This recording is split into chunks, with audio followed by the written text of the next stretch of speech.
Good afternoon. I'm Bill Sklar of the Government Law and Consulting Practice Group of Carlton Fields, and on behalf of our firm, I'd like to welcome you to Can You Live Local? Benefits and Challenges of Developing Affordable Housing in Florida, the latest webinar in our Community Development Series. Before we begin, allow me to introduce my esteemed colleague, Jin Liu, who is the industry group leader of the development industry group, who would also like to welcome you. Hi, good afternoon, everyone. Welcome to the Community and Development Program hosted by Carlton Fields Development Industry Group. Our development industry group consists of attorneys and government consultants who work collaboratively and assist developers, builders, contractors, architects, engineers, investors, and other industry participants, both locally, regionally, and nationally, internationally, in the development and investment of a full spectrum of real estate asset classes. So we launched the Community and Development Series in the year of 2018 to basically curate an experience and community in which sound and innovative development ideas can spark, development participants can convene, and development challenges can be tackled.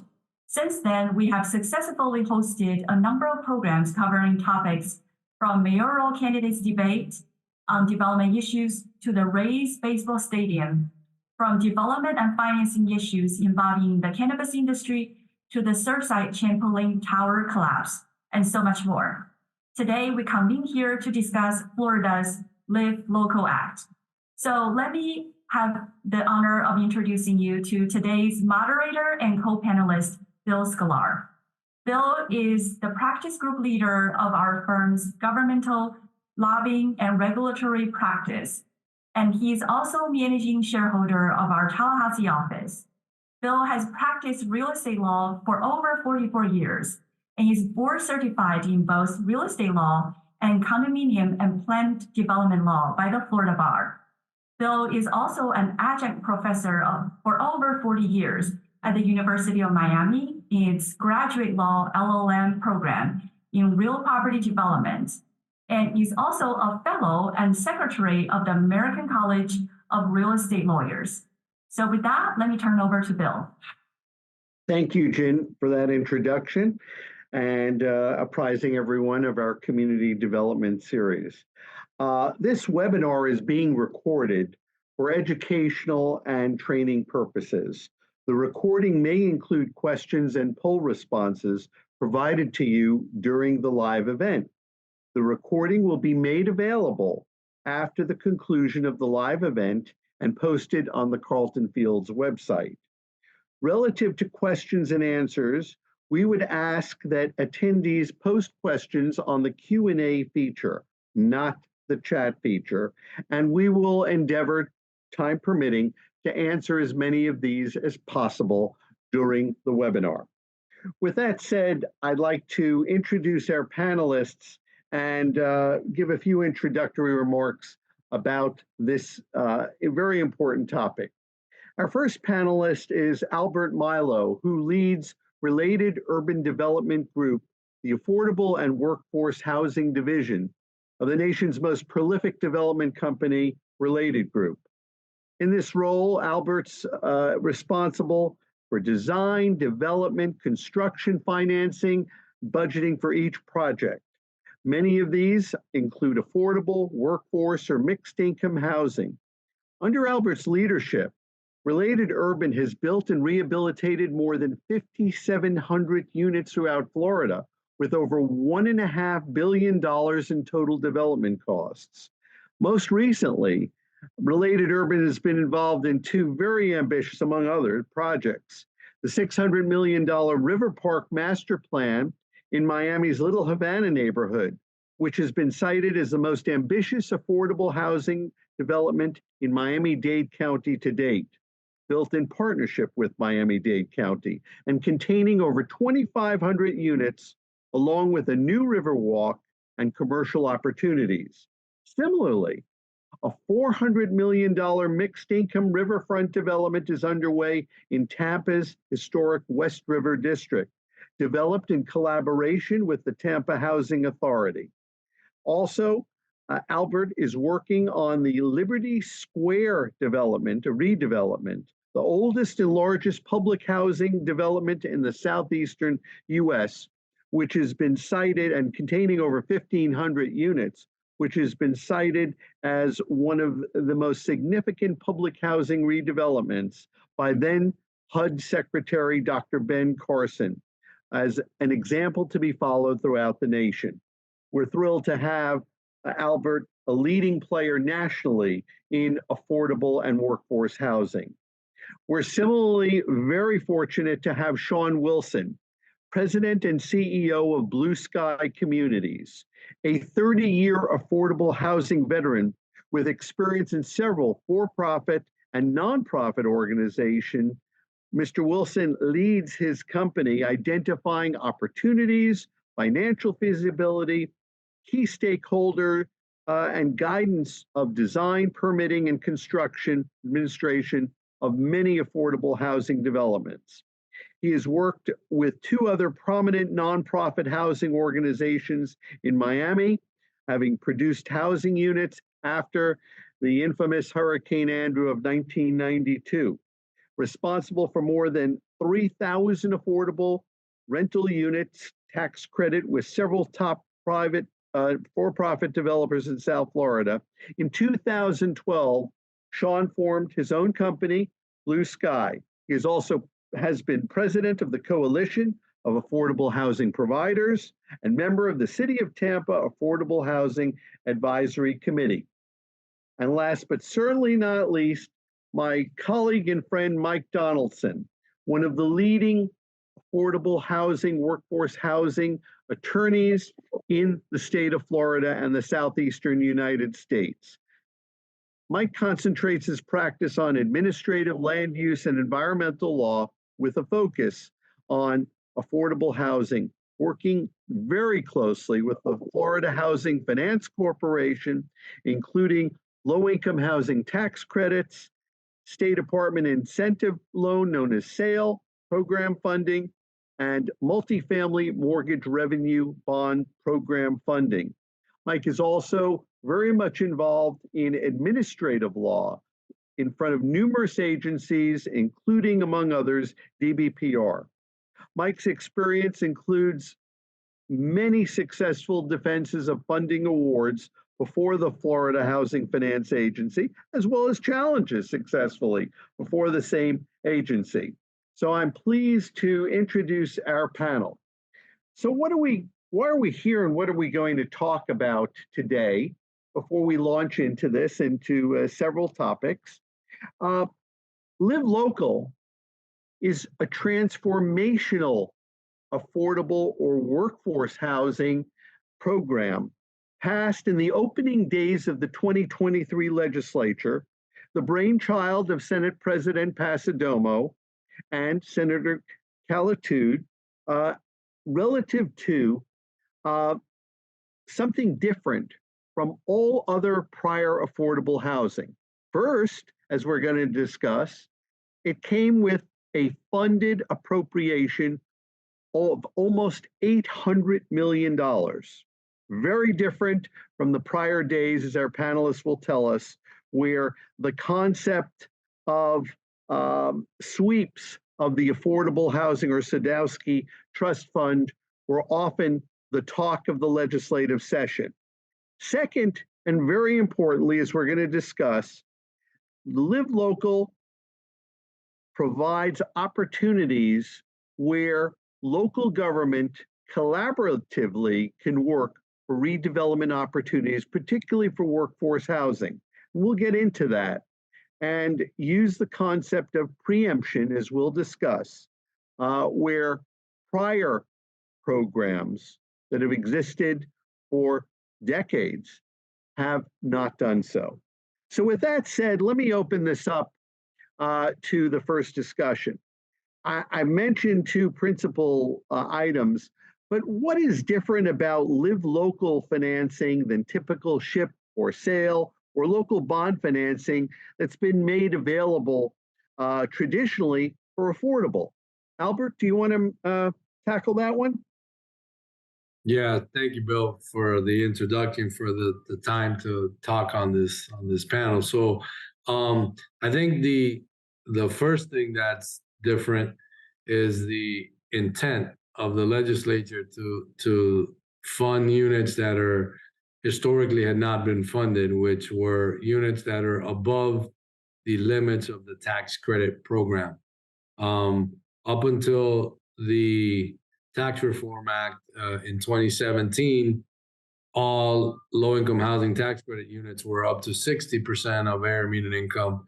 The tax law changed that, and if you do what's called income averaging, you're allowed to go up to 80% of area median income as long as the units average 60%. So I think the major distinction in this funding is that the intent is there for units to be funded between 80% of area median income up to 120% of area median income. And that's what the legislature is defining as that missing middle. And that the good part about it is that's a good range, right, between 80 and 120.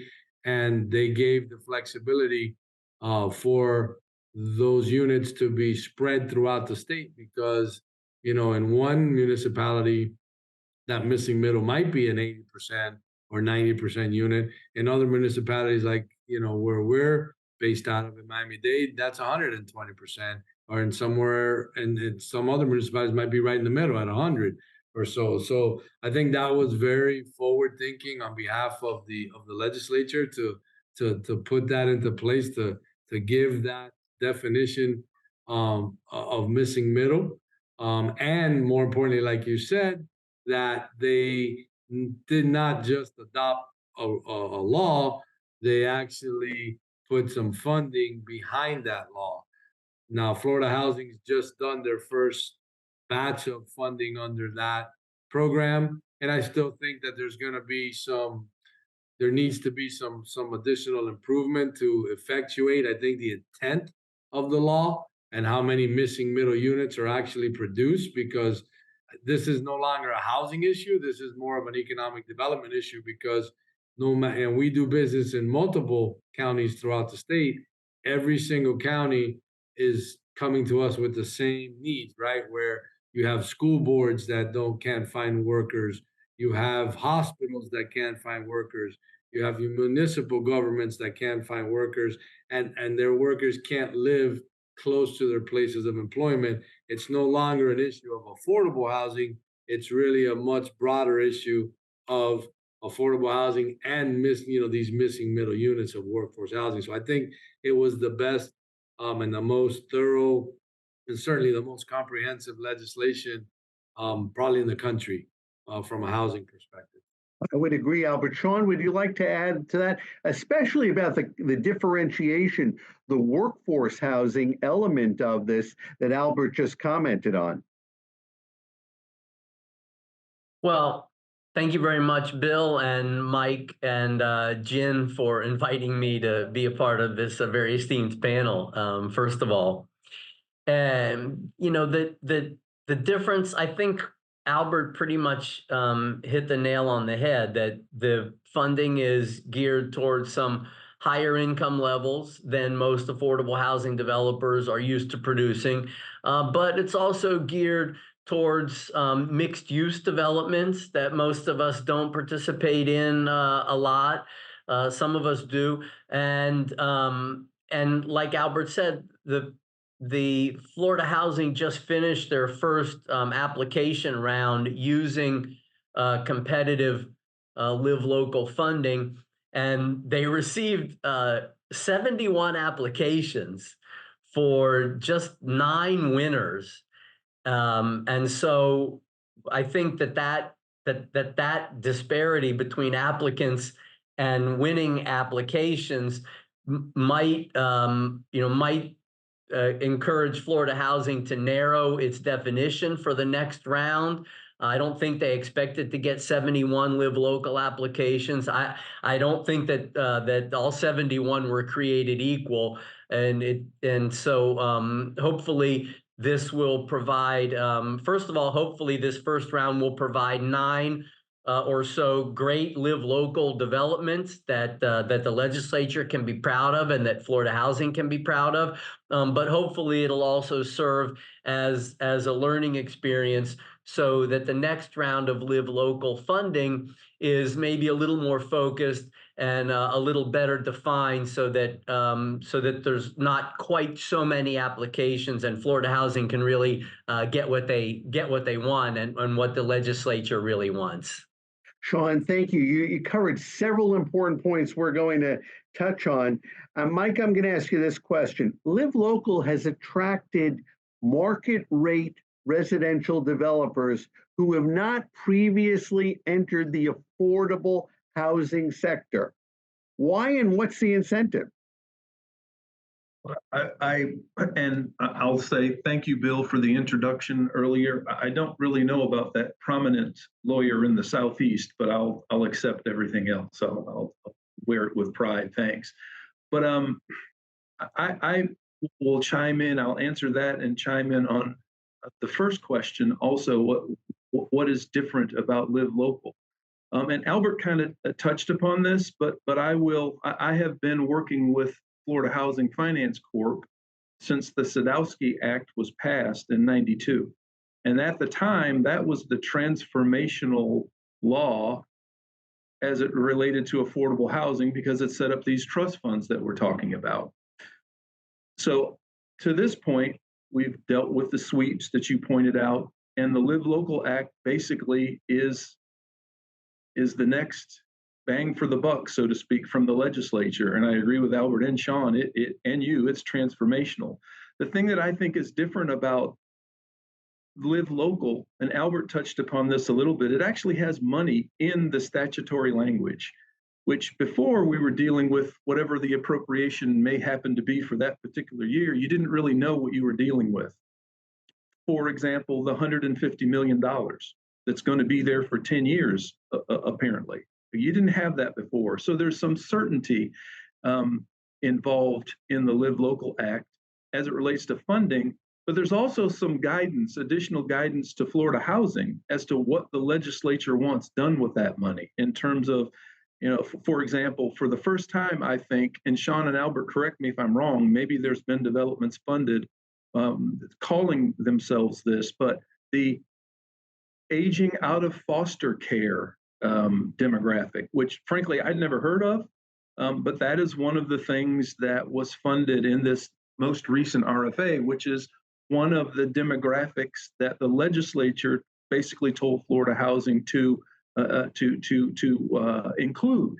And there's other things in there where Florida Housing is really given guidance. I don't think Florida Housing looks at that as a slight. I think what Florida Housing does is they look at it as, here's some additional things we're going to add to the pot of things that we're already funding. So those are just kind of the two things that I noticed about the Live Local Act in a difference to just all the other things that it attempts to address.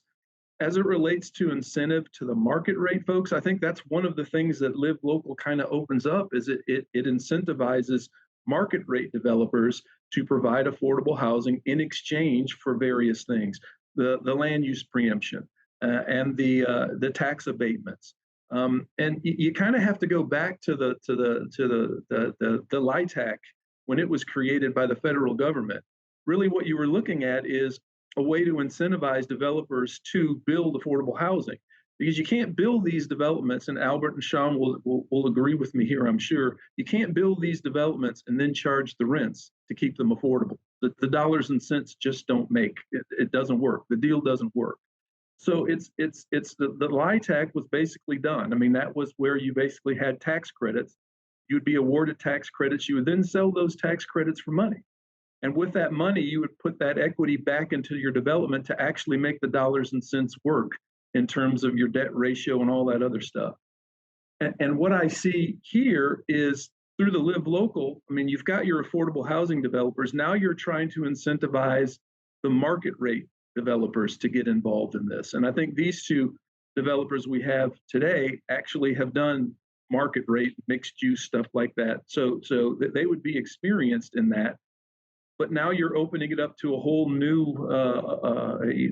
I don't know how many phone calls I have had from market rate guys who've never done affordable housing that basically are asking, hey, how can I get in on this? And can I get in on this? So it's really kind of opening up the playing field for additional developers per se, which has always kind of been one of Florida Housing's big goals. Is they've always wanted to broaden their what do they call it? Their applicant list, or their developer list. They've always tried to increase it, which this in some ways does. So really, Bill, I think to answer your question, what this does is, from a dollars and cents perspective, it makes market rate developers want to investigate whether or not it is feasible to provide affordable housing as part of their market rate deals. Thank you. I want to touch on the mixed use aspect, which is very different from what we've seen in traditional affordable housing. Well over a year ago, when I discussed this with President Pasadomo, she mentioned, well, think about it this way, Bill. You have this blighted area, I won't mention a municipality, but on the west coast of Florida, where you have an aging strip shopping center that's 80% vacant, but on a prime corner of a thoroughfare, and that is ripe, but it's not going to work under a traditional affordable housing. What if we put a mixed use? We put some community serving retail in there. We put some perhaps doctor's offices in there. We put in some market rate, and then we add in the affordable. What do we need to do to facilitate that? And thus the concept of mixed use. So basically, how does that differ from the traditional affordable housing? We've added in mixed use, but most affordable housing, as each of you have described, did not have a mixed use element. I'm not going to say that's totally the case, but for the most part, how does mixed use change how this works, Albert? Yeah, so that's an excellent point. I think, and I had some of those same discussions that you're referring to. I think the first thing that's different is the aspect that there are a lot of older commercial properties, strip malls type properties throughout the state that are probably past their useful life and are not what they once were, right? Including some older non-strip centers, right? And some older malls throughout the state, right? You're reading about some of these older malls that might have been built in the 70s or even the 80s, and they're kind of not. They used to be the centers of attractions in many parts of Florida, and they're not that anymore. So they are sizable pieces of property.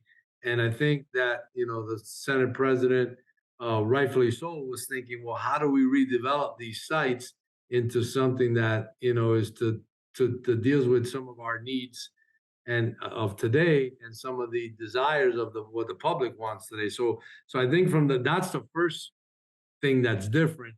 And in order to accomplish that, how does the state address, some of the NIMBYism that sometimes happens when we are pursuing the type of properties that we pursue?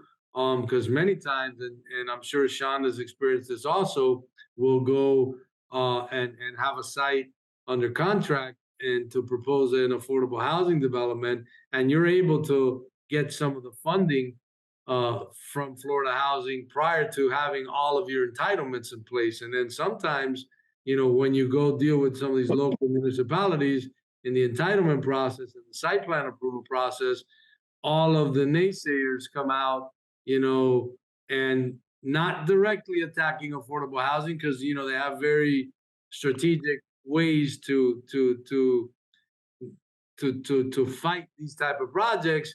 And that's where the NIMBYism comes out, right? Not in my backyard, approach. So I think the first thing that the legislature did right was saying, listen, if there's properties that are, commercially zoned already, right? They're part of these comp plans for higher traffic areas. They're usually, as you mentioned, on main and main avenues. They're not off the beaten path. These are well-positioned properties. If someone is going to redevelop these properties and they're going to adhere to a certain amount of units within the missing middle and affordable requirements that are in the statute, then we're going to expedite those approvals and we're going to preempt the local governments from being able to stop these type of projects. And as part of that, we're going to award points if these developers also don't just convert from full commercial to full residential, right? So if they still keep some portion of that site to be mixed use. So I think that was a very unique approach to taking, again, some of these properties that are underutilized or already past their useful life, and thinking of a way to, in a streamlined fashion, get them back into a productive cycle and address this workforce housing crisis that the state is dealing with. So I think it was a very good approach. Now, is every developer going to be able to do an affordable housing project or a mixed income project with missing middle units and incorporate mixed use into it? No, right? Because it takes a different level of expertise to build mixed use. But mixed use developments in the right locations are very well sought out, because you have the convenience of that concept of the live, work, play type of thing. So you can not have to go necessarily outside of where you live to get some of those commercial services that you want, whether they're community-based services or they're regular retail-based services, right? So I think it was good policy about that. I know there was a lot of angst on the local municipal partners of, hey, they're taking commercial property and changing the use of it without a full public hearing process. But again, this is a statewide problem. We need to produce units. We're not going to regulate our way out of this issue. We have to produce more units. And so I think the legislature stepped up and said, whoever's willing to produce these units, we're going to give you a clear path to launch these type of projects. Thank you, Al. It's very important detail about the policy behind this. I will also mention it's not part of Live Local, but there is traveling in front of the legislature now a mixed-use parcel bill intended to expressly recognize, really for the first time, mixed-use development generally.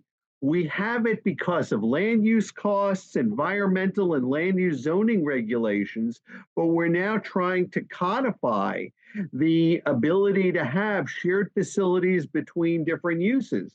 And again, I think that will work well with Live Local, but we'll see. But a key ingredient that you mentioned and emphasized, an incentive of Live Local, is the preemption of local government zoning and land use regulations. Candidly, and this is Bill saying it, they're costly, they're time consuming, and they delay development. Something that developers don't want to hear, but we understand the role of local government to protect the sound land development for the benefit of the public. So how have local governments reacted to these preemptive measures by state government, specifically in the Live Local context? Sean? What's your experience? What are you seeing in Hillsborough and other places?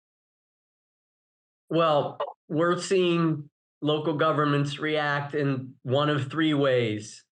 You have some local governments that embrace it as an opportunity. They don't look at it as a preemption. They look at it as an opportunity to get an affordable housing development on a site that makes a lot of sense. And also they also view it as an opportunity to be able to approve an affordable housing development without forcing the elected officials to take that hard vote in front of a crowd of irate NIMBYs. When they know the right thing to do is to vote yes, but they feel like they can't do it. This is a tremendous opportunity for local governments to not force their elected officials to take those very uncomfortable votes. So we've got one group of local governments that embraces it.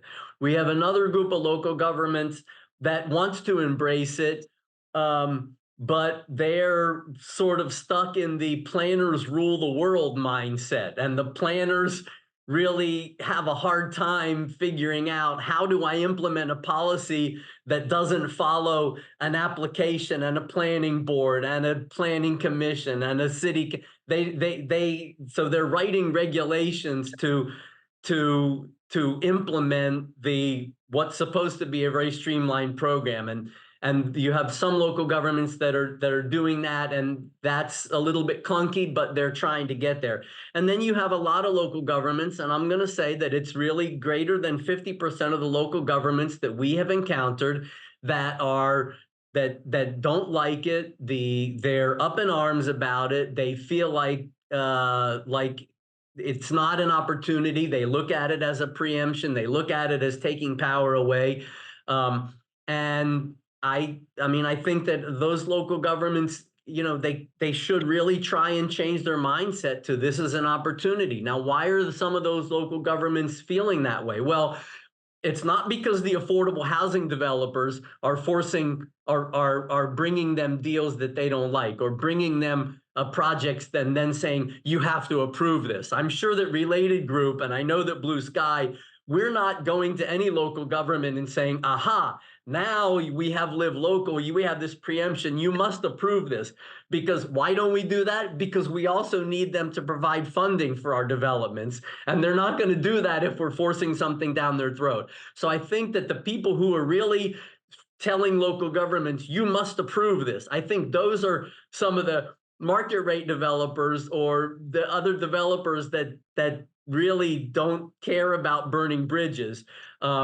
And so, I mean, I don't even know if those developments are ever going to get built. But I hope that a lot of the local governments that don't like this, I hope that they'll take a step back and see that this is really an opportunity rather than a threat. And I mean, that's what we're seeing, Bill. Yeah, thank you, Sean. And I'm going to ask Mike to comment on this and all of you to comment on it. The concept of administrative approval, the streamlined approval without the public hearings of a rezoning or a change of land use, is at the crux of this. It doesn't mean that there's not a review of plans and site plans for public health, safety, and welfare. There's still codes about site area and coverage and height, and we're going to get into some of that. But the point is, it streamlines it. It's not that it's removing the public totally, but it's removing the NIMBYism that has been obstructionist to getting things done that Albert pointed out. Mike, how has this concept of administrative approval been interpreted, I'm using that term loosely, or contorted by some local governments? Well, I will tell you, when I first read the Live Local Act for the first time, and I guess I put on my Department of Community Affairs hat, my land use planner hat, the first thing I thought of was, what in the heck does administrative approval mean?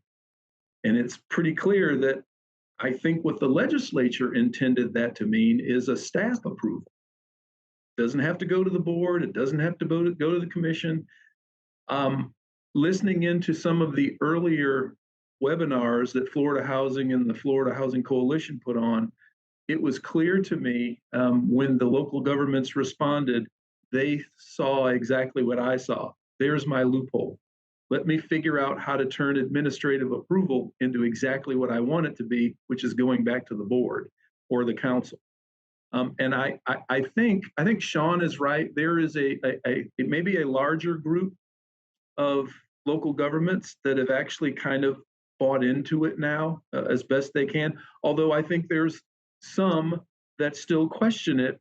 And Sean, I think I've been reading lately about something in Pasco County where I think actually there's a relatively good argument as to why this preemption may not be good.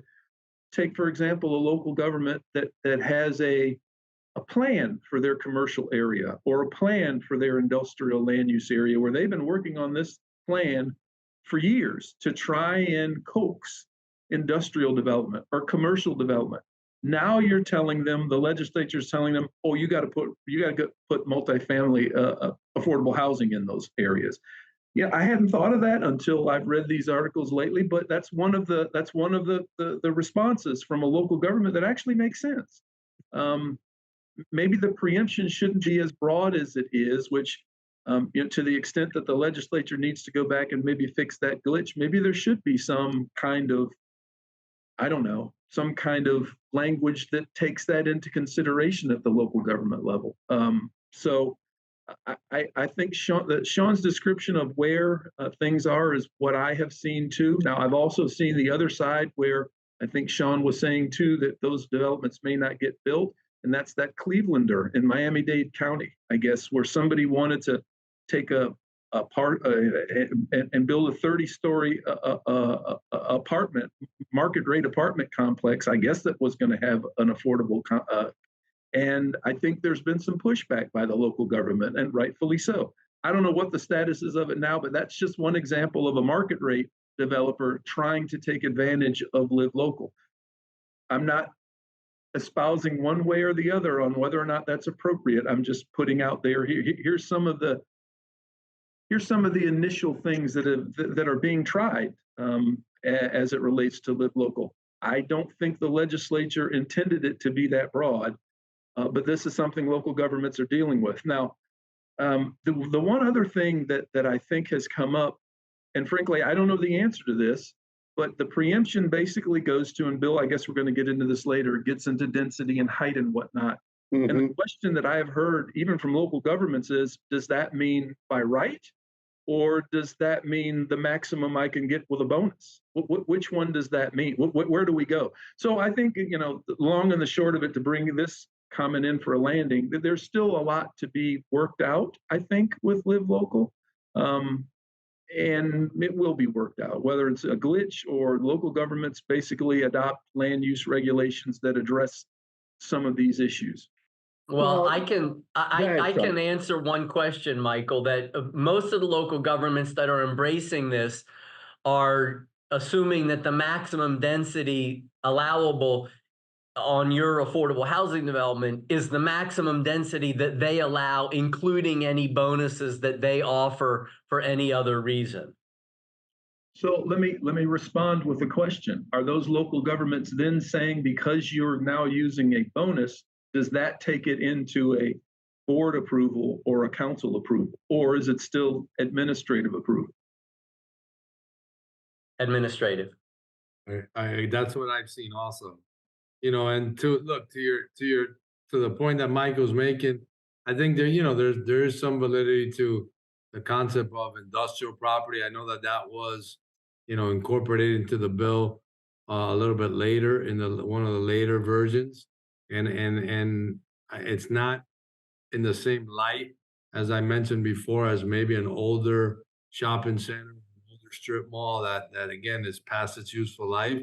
And if there's a local government, because we've heard that from other local cities here in Miami-Dade County that have a big industrial property base, and they're concerned that, that base can be affected with residential multifamily development. That's a valid concern, right? And that's an economic engine for the different cities. So I can see that. I think that the legislature is looking hard at that aspect now, and the concept of being able to do a Live Local deal within an industrial zone property is probably going to get modified. But I don't see those two things of commercial versus, residential being valid, right? Because again, if you had in your comp plan the ability to build a shopping center with all the traffic and all of the infrastructure and all those needs of that, that's already commercially zoned. Why can't you do multifamily there? All right. So I do think that I agree with Sean in the concept of like the examples of the Clevelander. That's not the norm. The reason for the Cleveland is very simple, because that municipality is having issues with, they've got liquor license curfews now in Miami Beach. So that operator is saying, hey, wait a second, you hurt my business from this perspective. And they also have historic preservation rules on Ocean Drive. So you got two impediments for that person to develop their site. So I think that was just, a little bit of the shock effect of the property owner reacting to, oh, well, if I can't expand my business from a liquor perspective, or if I can't build it because of a historic preservation perspective, then by the way, I'm going to use this new law. But I think that's really more, for show and talking points than for reality of ever getting built.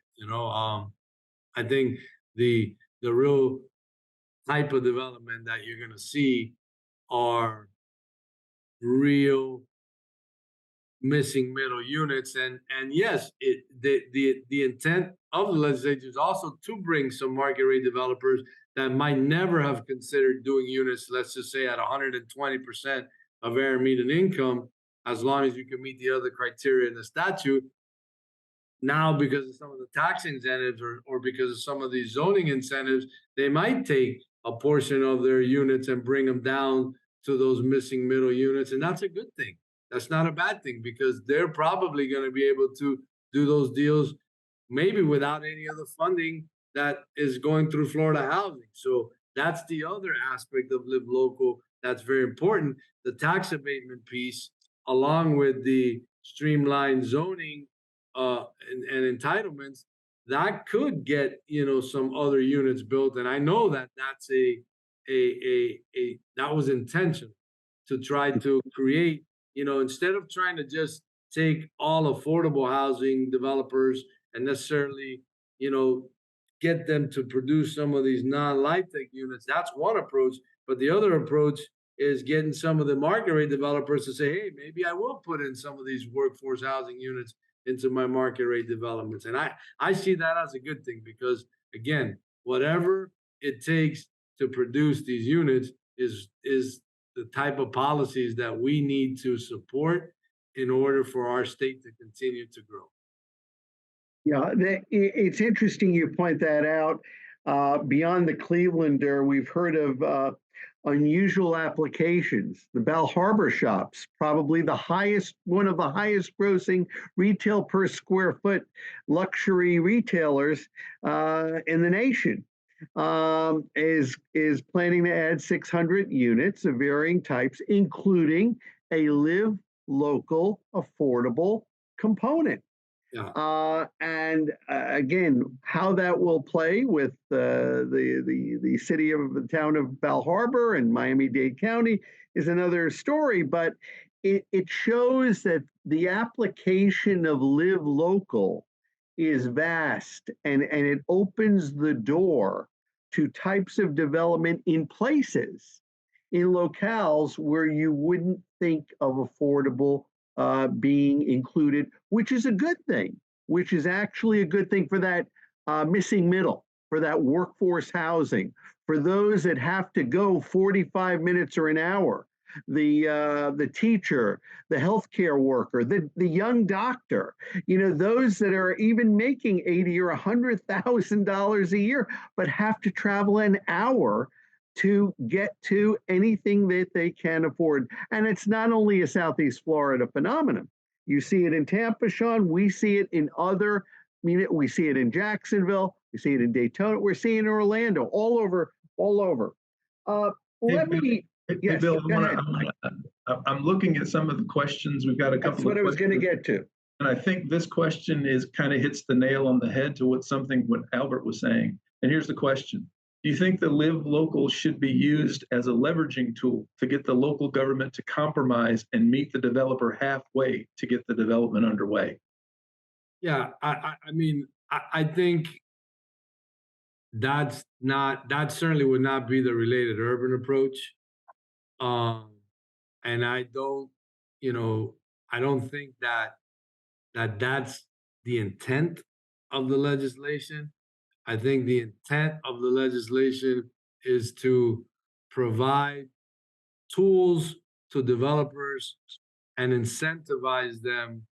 In my opinion, it's the carrot approach to incentivize them to try to incorporate some missing middle units into their developments. Now, if the approach of the developer is, hey, listen, I'm just going to use this, over the head of the local government because I can now, and this, I think Sean's correct. That is going to be at some point, and you mentioned it too, right? There's going to be a lot of other approvals and a lot of other scrutiny that local government and a lot of other powers that local government still has over your project. So though you might try to use it as leverage, for a little height or density, there's still open space requirements you got to adhere to. There's still setback requirements you got to adhere to. There's still parking requirements you got to adhere to. There's going to be public works requirements you got to adhere to. There's infrastructure requirements you got to adhere to. So we can go on and on and on. So I don't think that's the right approach, but it is a valuable tool to start a discussion with a local government and say, look, I'm trying to do more. Where are you guys at on this? And by doing more, I can bring these type of units, right? So I just, if it was me handling the application, I don't think I would approach it from that perspective of saying, hey, this is just leverage, and kind of bring it and start with that premise. I agree, Albert. It's not leverage, but there is a desire to bridge the gap, and good local public policy for those in office should be, how do I get those teachers and healthcare workers and educators to live closer and to attract them to our municipality or the center core of our county? And let's work on it and use Live Local to accomplish that. Yeah, I mean, we've got 5 different Live Local projects in 4 different localities, and most of them have embraced it. To now, some of them are a little more receptive, and some are a little more hesitant. But for generally speaking, they're receptive. Okay, let's work through this. Let's figure this out and see how we can get this done. Within the spirit of the law. Yeah, I think one of the things that probably that always needs to be considered, and this is kind of directly going to the question that was asked about using it as leverage, and I think, Albert, you hit upon this. There's a business decision that needs to be added to the calculation, and that business decision is, do you want to ever work with that local government ever again? Correct. It's should be a long-term relationship, as both of your fine companies have demonstrated, as opposed to a one-off type of relationship. But we'll see. A couple of other questions. In the city of Miami, what is the AMI? Does Live Local use the city AMI or the county AMI? Albert, you're smiling. That's a good question. So the Live Local Act does not distinguish between city AMIs, right? It's tied to county AMIs. Okay. I know there's always been a discussion on that, because if you break out the city of Miami AMIs from the broader Miami-Dade County, that's a lower number. But again, in Live Local, you're going to have a discount. Those rents have to be discounted to the rents on the AMI charts, and it requires a 10% discount. So, irrespective of City of Miami or City of Hialeah, or any city in Miami-Dade County, for instance, you're still going to be held to that market study and that discount onto those rents. But it is tied to county AMIs. Okay. Another question is, I understand it, the property seeking Live Local zoning needs to identify a property within a 0.25 mile area radius. Isn't this way too restrictive? It can't be a vacant piece of land with good zoning. It must be an correct. Identifying a building within a quarter mile seems extremely limiting, says the author of that. Any thoughts? Yeah. I don't think that's what it says on there. It says that, you know, and right now it's a mile. They're talking about a quarter mile to reduce it potentially, but right now it's written as a mile. It talks about the highest zoning building within zoning category within a mile. I think they're referencing a proposed change that says the highest built building within a quarter mile. So that has not been implemented into Live Local as of yet. Right. And the third question is similarly raises what's going on in the legislature now in Senate Bill 328 and the House Bill 1239, which is certainly a work in process, as you've said, Albert. But it says, I've read articles that they're thinking about modifying Live Local to state that if there is a 3-story building, quote, adjacent to the subject property, then the subject property will be limited to 3 stories. The 3-story could be some awful, nearly vacant structure that serves no purpose and does nothing for the community other than to block Live Local from being utilized. So any thoughts on that? And then we can talk about some of the things being discussed, such as the absence of an FAR, the height limitation or absence of that, and some of the other aspects that are being bandied about in the legislature. And I'll call it the glitch bill or the son of Live Local. Any thoughts? Well, I don't like it to be more limiting than it currently is, that's for sure. I mean, I think there's a particular elegance to the way it was written in the first instance, as far as the building height and the density questions that we were just talking about. And I mean, if you're gonna, you know, if I'm the state legislature, if I want to encourage workforce and affordable housing development, then I want it to be easier, not harder. So, you know, a glitch bill that just makes it harder is going to make it potentially all for naught.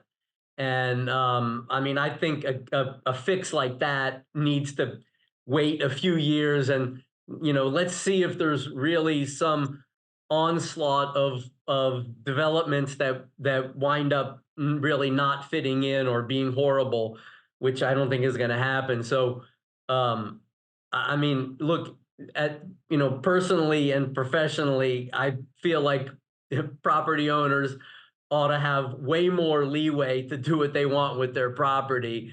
And you know, zoning attorneys, close your ears. But you know, the consistency factor that weighs into a lot of the land use and zoning decisions is, to me, I mean, that's quite passé. And especially in the urban core, Miami, Tampa, St. Petersburg, Clearwater, there needs to be just a much greater emphasis on high density, shared uses, shared parking, transit-oriented type developments. And you know, I really hope the legislature doesn't take a step backward in that regard. Albert, any thoughts on that? You know, 3 of the things they're looking at, you talked about one, whether industrial is going to be out and in, whether FAR is going to be somehow limited or in terms of not restricting the FAR and changes to the maximum height. Any thoughts on whether those need to be dealt with or not?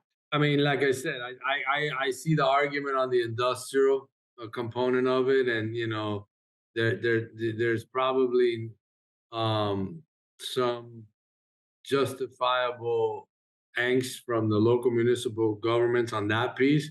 I would agree with Sean on the other part of shrinking the density and the radius and stuff. I would like for it to remain as written on that piece of it.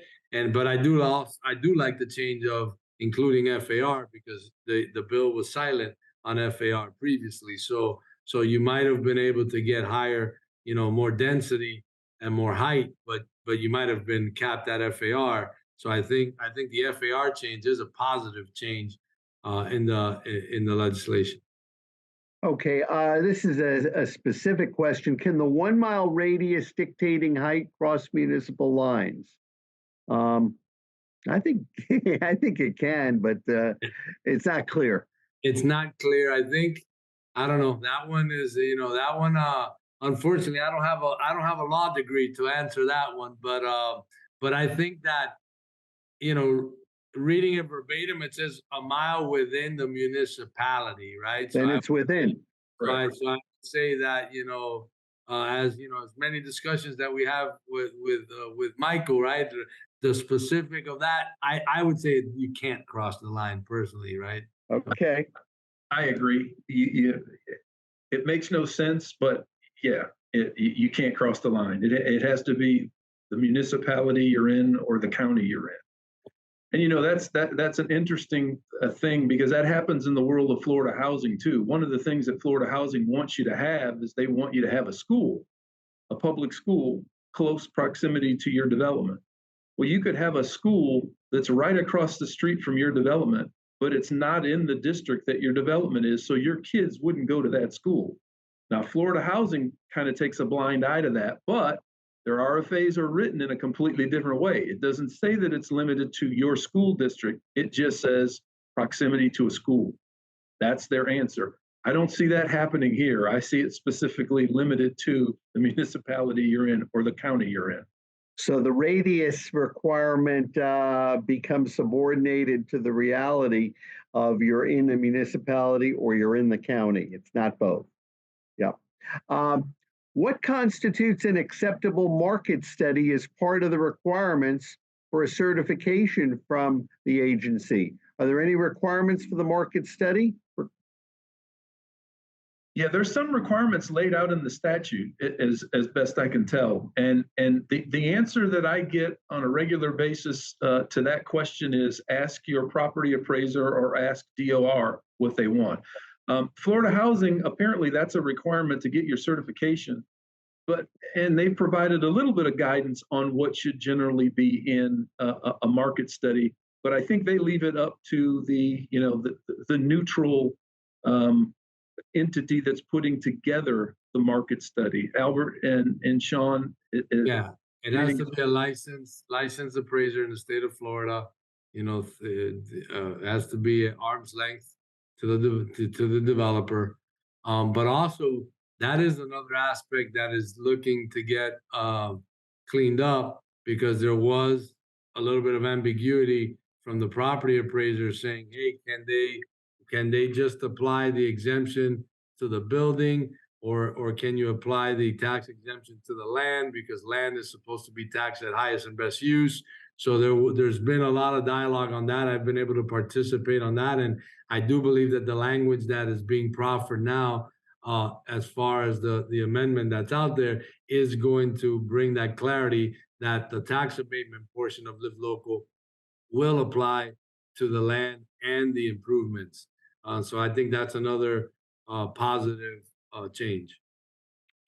I would be remiss if I didn't mention that there seems to be commitment to Senator Calatute's Hometown Heroes $100 million, but that's non-recurring fund to be appropriated under the Florida Hometown Hero program, which will add more with certain potential additional federal funds under various acts and such.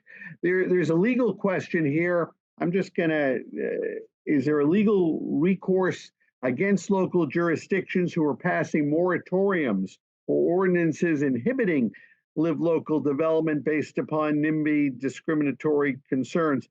I don't expect anyone to, unless Mike, you want to comment. Let me say this. If you want to do business with that local government, I wouldn't be suing them to undo it. But I do understand if you have something in process, I would say this, attacking a moratorium, and I've dealt with this in a different context. If there's a rational basis, if there's a nexus, if there's shown to be a authority of the local government to begin with that pre-existed, it is a high burden or threshold for the party attacking. So I would caution relative to doing that. I don't think moratoria is the answer, as we've already commented on that.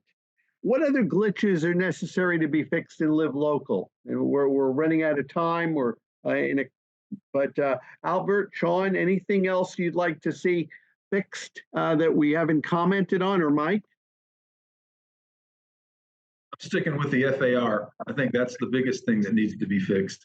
You know, usually you say density and intensity, which covers an FAR, but here they just said density in the statute, which left the FAR question open.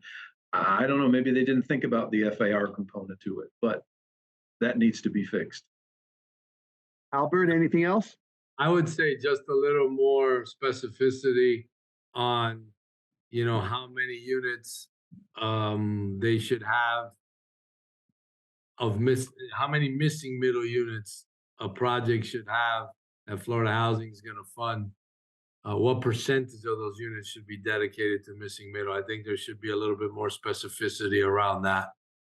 And if I could wave my magic wand, there's a lot of things that I would like to fix, but I think that the short term of the ad valorem tax exemption is something we haven't really talked about. But it seems to me, and Blue Sky's not working on any of these developments, but it seems to me like the ad valorem tax exemption ought to be have a much longer term without having to go back and ask for it again. And that's the 2033 stated year, or the 30 year, or? No, you actually have to ask for it every year, don't you? No, right. I think he's referring to the 3 year, right, every fourth year, I think. Right. Fourth year. Okay. Which yeah, it's a good point of how long. It's hard, a little bit more difficult to underwrite to that if it's only a 3-year term. But I think that was also a little bit of a function of, you know, the revenue and how long people are gonna truly keep these units missing middle. But yeah, it's a good point. Very good. I think I would be remiss. One last thing, Bill, I would be remiss if I didn't say that something that should be changed in the act is more money. Always. All money and sustained on a continuing basis, but for the good of the public and providing affordable and workforce housing, of course. Closing remarks. Albert, where do you think this is going? And obviously we all think it's a good thing, and it is transformational, and we're all excited, and it's being implemented as an example of the projects you alluded to. Well, where do you think we're going with this? Look, I think the law has only been in effect for what, 6.5 months or so. It's generated a tremendous amount of interest. They've put in $100 million out in the funding cycle already in that 6-month period. So I think it's already meeting its intended purpose, which is to generate units that are going to get built in the state of Florida.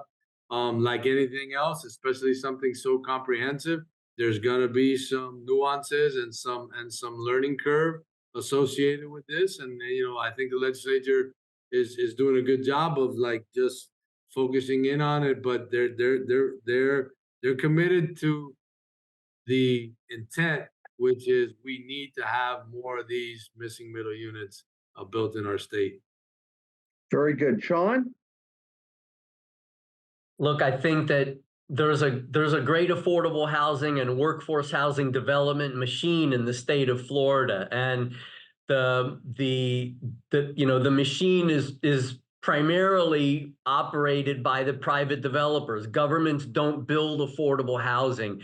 The machine works because private developers do all the hard work, but we need fuel, and we need additives, and we need air in the carburetor. And to make the machine work better, I think if Live Local makes the machine work work better, and by that I mean build more units and faster, then I think it'll be a big success. But it's going to take time. As everybody who's on this call knows, real estate development is not a snap your fingers kind of a thing. If we start looking at something today because Live Local passed last year, residents aren't going to be moving in for another 3 years. So I hope that there's some small glitch bills or some small things that get fixed. And I hope that the local governments and the legislature let the law work, and it will make the machine work better and faster over time. Mike, what's your perspective? Where are we going with this? Well, I think a point that Albert made is probably the point that I take. This was a huge bill. There was a lot of moving pieces here, and it has only been in place for 6 months. And I have to compliment Florida Housing for getting their act together and getting RFAs out and kind of educating folks as to what's going on here. And you know, as it relates to a glitch bill, yeah, there's some things that are obvious, but I think Sean is right. Let's wait and see what actually happens. Maybe we just sit pat for a year and see what works and what doesn't work. I will tell you, just looking at Florida Housing's webpage, this tax contribution thing, they already have $55 million, I think, in reserved funds. They've got $1.5 million funds in the hopper already. So that's just 6 months. And I think the money has to all be paid by March the 1st. So I just anticipate that going up in terms of the money coming in. So there are some things that are working already. And we just need to sit pat and see what's all going to happen. Right. All very positive, all very patience is necessary. I'd like to thank our panelists, Albert, Sean, Mike, for this discussion. It's exciting, it's engaging, it's positive, and I look forward to continuing the discussion after our legislative session ends and we see how this even is more enhanced, how it gets better. So I'd like to thank you all. I'd like to thank our attendees for attending this Carlton Fields Community Development Forum. Thank you all, and have a good afternoon. Again, thanks to our panelists. Take care, everyone. Bye-bye.